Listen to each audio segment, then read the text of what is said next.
بسم اللہ الرحمن الرحیم۔ معزز سامعین، ایک تبلیغی دوست نے ایک قصہ سنایا کہ ایک علاقے میں ہماری جماعت گئی اور وہاں ہم ایک مسجد میں ٹھہرے ہوئے تھے اور اپنا کام کر رہے تھے کہ محلے کے کچھ لوگ ہمارے پاس آئے اور کہنے لگے ذرا ہمارے گھر چلیے، ہم بہت پریشان ہیں، ہمارے گھر میں ایک میت ہو گئی ہے اور میت کے ساتھ عجیب معاملہ ہو رہا ہے۔ چنانچہ ہم سب لوگ اس کے ساتھ چلے گئے۔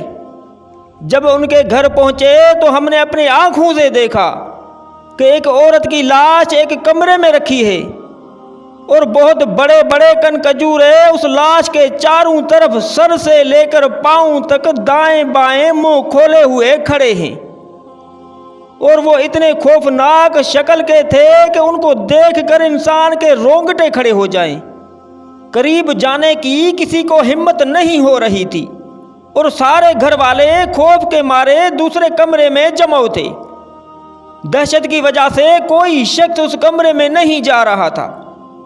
گھر والوں نے ہم سے کہا، آپ نیک لوگ ہیں، ہم آپ کو اس لیے بلا کر لائے ہیں کہ ہمارا تو خوف سے برا حال ہو رہا ہے، آخر اس میت کو بھی اس کی جگہ پر پہنچانا ہے، کیسے اس کو غسل دیں اور کس طرح اس کو یہاں سے اٹھائیں؟ یہ کھجورے چاروں طرف سے اس کو گھیرے ہوئے ہیں، ہمارا تو قریب جاتے ہوئے پتا پانی ہو رہا ہے۔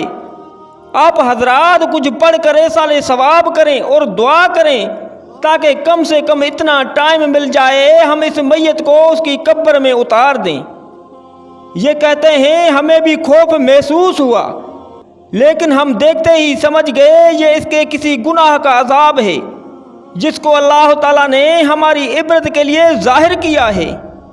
چنانچہ ہم سب لوگ ایک کونے میں بیٹھ کر میت کے لیے استغفار کرنے لگے اور اللہ تعالیٰ سے دعا کرنے لگے کہ یا اللہ تو مہربانی فرما اور اتنی دیر کے لیے اس عذاب کو اس مردے سے ہٹا دے کہ ہم اس کو غسل اور کفن دے کر اس کو اس کی قبر میں پہنچا سکیں اور یہ فریضہ ادا کر سکیں۔ اس کے بعد کافی دیر تک ہم پڑھتے رہے، استغفار کرتے رہے اور روتے رہے، آنسو بہاتے رہے۔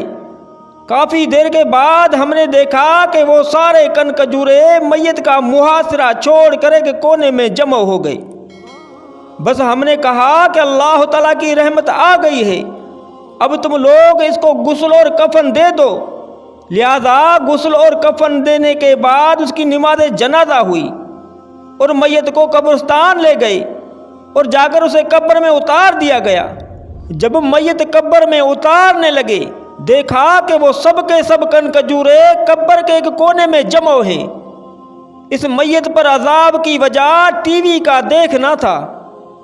اللہ تعالیٰ سے دعا ہے اللہ تعالیٰ ہم سب کی حفاظت فرمائے، آمین ثم آمین یا رب العالمین۔